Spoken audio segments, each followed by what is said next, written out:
Welcome to Old Hollywood Story. We are used to seeing an angel, the flawless Audrey Hepburn. But behind that elegance lay a truth Hollywood was too afraid to tell. Today we strip away the perfection, hunger, occupation, and a family secret that could have destroyed everything. You'll discover why Audrey wasn't just an actress, but a survivor. The story you won't find in the official biographies. Let's begin. The world admired her thinness as the ultimate aristocratic trait. But the truth is, Audrey's waistline was a scar of war that never healed. 1944. The occupied city of Arnhem. The hunger winter. Food supplies were blocked by the Nazis in retaliation for helping the Allies. 15-year-old Audrey watched her uncle being shot for sabotage and her brother taken to a labor camp. To trick her aching stomach, she spent days in bed, trying not to move. During those months, her only escapes were books and a pencil. She spent hours drawing lavish feasts that existed only in her imagination. When the flour ran out, people began grinding dried tulip bulbs. Audrey remembered the taste as something bitter, sticky, and unbearably nauseating. They baked flatbreads from this mixture, adding sawdust for volume. She gathered nettles along the roads and boiled soup with dirty water. By the time the Netherlands were liberated at 5'7", she weighed less than 90 pounds. Her body was covered in terrible edema, the stage of malnutrition where tissues retain fluid. Anemia turned her skin translucent, and jaundice nearly sent her to the grave along with thousands of neighbors. That was when her metabolism was broken beyond repair. But even while starving, Audrey fought. She was the ballerina of the resistance. Few know that she gave secret black performances in basements with boarded-up windows. The audience didn't clap to avoid attracting patrols. After each performance, there was a dead silence, louder than any ovation. The money raised at these evenings went to help the underground. She carried secret messages in her ballet shoes, risking execution on the spot. Later, Audrey would admit that this experience taught her to control her fear. But the price was high. Due to ruined muscles, she could never become a prima ballerina. Her war-ravaged body simply couldn't handle the strain of the big stage. Hollywood producers would later call her an elf and a creature from another world. No, the legendary bateau neckline from Givenchy was her personal invention, to hide her protruding collarbones, the physical mark of childhood rickets. For the rest of her life, she was ashamed of her feet, which grew too large because she wore shoes 2 sizes too small during the war. But Audrey's most terrible hunger wasn't for food. She craved the love of the father who abandoned her when she was 6. And it was only during the war that she learned why he left. Joseph Rustin didn't just abandon his family, he chose the other side, the side of those who were now killing her people. In the early 50s, Hollywood smelled of passion and heavy perfumes. Flesh ruled the screens. Marilyn Monroe was everywhere. Her curves promised salvation. And then she entered this world. Fragile, almost translucent, weighing only 95 pounds, with eyes that held the frozen terror of a Dutch winter. Producers whispered, "She has no chest, but she has huge feet. Who would want her?" They didn't realize Audrey became the anti-Monroe. She brought a dignity forged in the cellars of the resistance. But inside, she knew her thinness wasn't a gift, but a scar left by hunger. Truman Capote saw only Marilyn as Holly Golightly. He wanted the real Holly, vicious and alive. When he learned the role went to Hepburn, he was furious. But this is where the deception happened. Audrey had to play the party girl hiding an inner vacuum. Every morning, she drank liters of black coffee to steady her trembling hands. The world saw elegance in a little black dress. But look at her eyes by the Tiffany window. There is no passion for diamonds. There is only the endless longing of a child looking for a home that no longer exists. They were like day and night. Monroe wore her pain openly. Audrey turned hers into an armor of manners. They met in a powder room at a gala. Marilyn was sobbing, smearing her mascara, her hands shaking with fear. Audrey, perfect to the last hair, silently handed her a handkerchief. The mirror reflected two tragedies. One woman drowning in her chaos, the other suffocating in her flawless order. Audrey feared Marilyn, because in her she saw herself, the one forbidden from being ugly, forbidden from screaming. While tabloids praised her elfin looks, her body was in revolt. A metabolism ruined by war struck at her most private dream. Miscarriage, another one. Each loss dragged her back to 1944. She would lock herself in her bedroom, refuse food, and weigh less than she did as a teenager. She looked at her Vogue covers and felt like an imposter. The world loved the mannequin in Givenchy, but no one wanted to see the haggard woman mourning her unborn children in the silence of luxury mansions. In the 60s, she found her father through the Red Cross. She hoped that now, as a star, he would finally embrace her. He lived in Dublin, cold and forgotten. When Audrey entered, Joseph Rustin didn't even stand up. He didn't ask for forgiveness. He wasn't proud of her Oscars. He looked at her like a stranger. In that moment, Audrey realized her father had chosen an ideology of hate that had no room for a daughter. She left him forever, realizing she would remain an orphan with a living father. Marilyn's shadow vanished, leaving Audrey alone with the darkness of her own. Steady her trembling hands. The world saw elegance in a little black dress, but look at her eyes by the Tiffany window. There is no passion for diamonds. There is only the endless longing of a child looking for a home that no longer exists. The whole world looked at her and saw a miracle: slender wrists, a swan neck, a waist that seemed small enough to be encircled by two fingers. Women on both sides of the ocean exhausted themselves with diets to look even a little like Audrey. But no one knew that this legendary fragility was not a gift of nature, but her curse.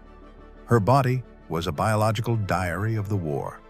The hunger winter of 1944 in the occupied Netherlands left a permanent mark. She ate tulip bulbs to survive, and it broke her metabolism forever. In Hollywood, they called it style. But for Audrey herself, her body was a battlefield where she began to lose her most important war.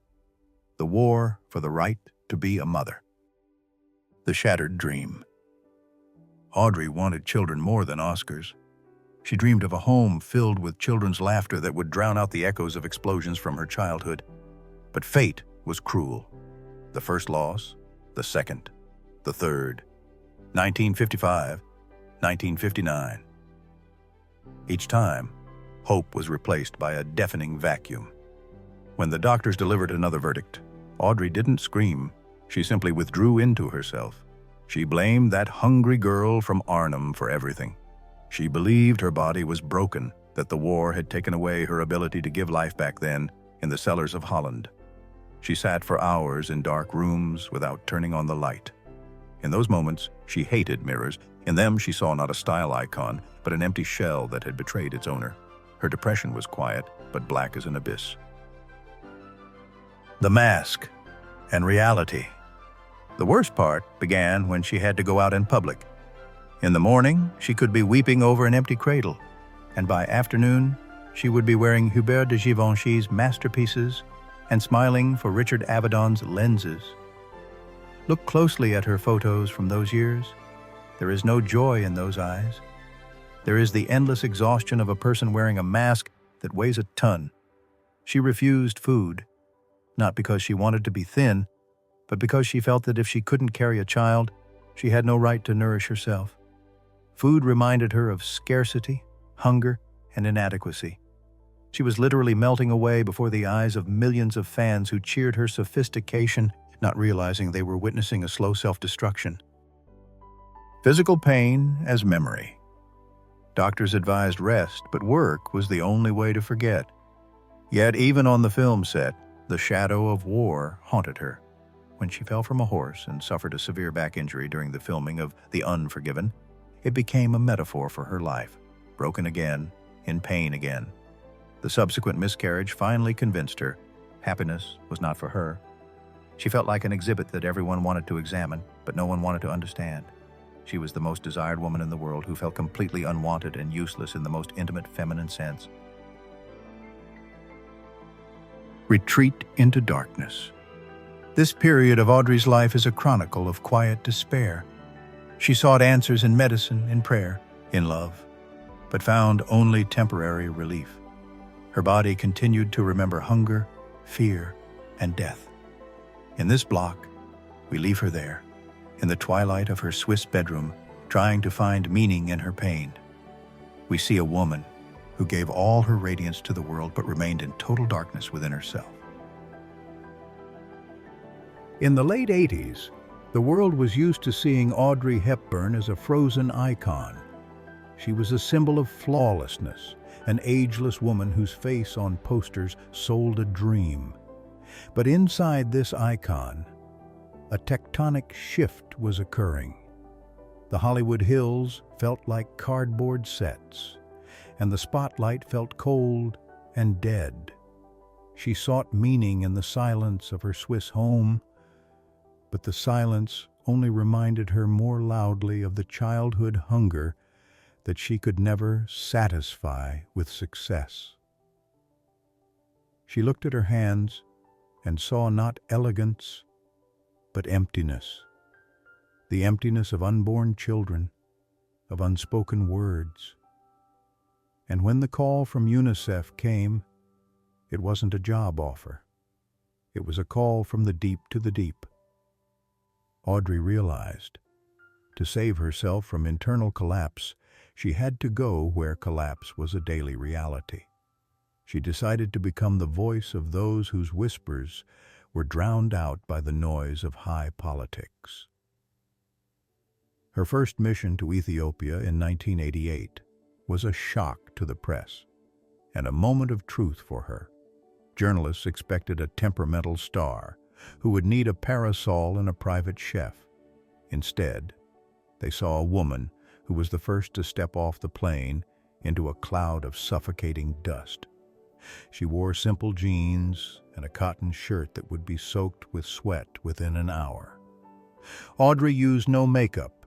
She wanted the world to see her as she was, with wrinkles, with traces of fatigue, with a face that wasn't afraid to age alongside death.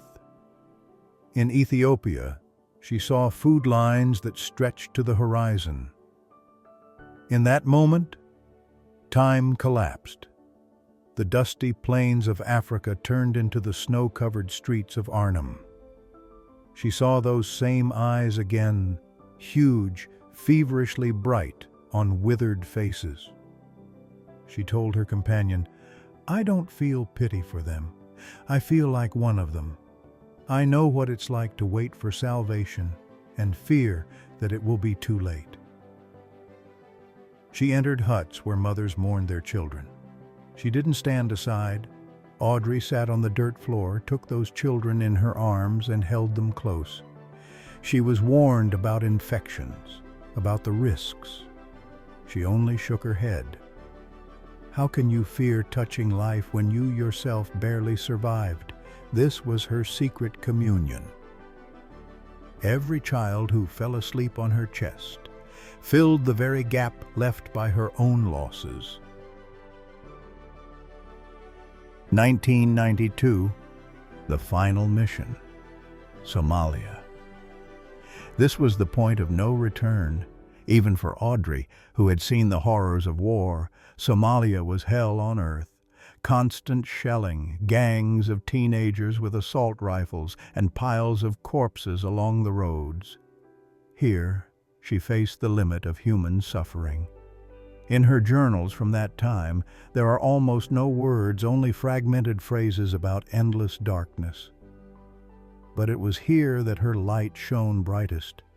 She could already feel something inside her breaking. In Somalia, she began to experience unbearable abdominal pain. She turned pale, swaying from weakness, but when the camera turned on, or when she had to approach a child, she straightened her back. This was her final great role, the role of a woman who had no right to her own pain. She knew her time was running out. She watched the sunset over the Baidoa refugee camp and knew this was her goodbye. She had given this world everything she had to the last drop of blood, the last spark of consciousness. When she was rushed to Los Angeles, doctors saw a grim picture, a cancer that left no chances. But Audrey accepted this verdict with the dignity of a queen. She refused aggressive treatment that would only prolong her agony. She wanted only one thing: to return to her garden, her dogs, her sons. Her final flight across the ocean was organized by Hubert de Givenchy. Her loyal friend hired a private jet, filling it with flowers. In Switzerland, surrounded by mountains and snow, she found final peace. She said, "I am finally happy. My life has been a long road to this silence." In her last days, she didn't see Oscars or the applause of Cannes. She saw the faces of the children she had managed to save. She passed away knowing that her shadow, that hungry little girl from Arnhem, was finally fed and comforted. Audrey Hepburn died in her sleep, leaving the world a lesson. Beauty is not how you look, but how much light you are willing to leave behind in total darkness.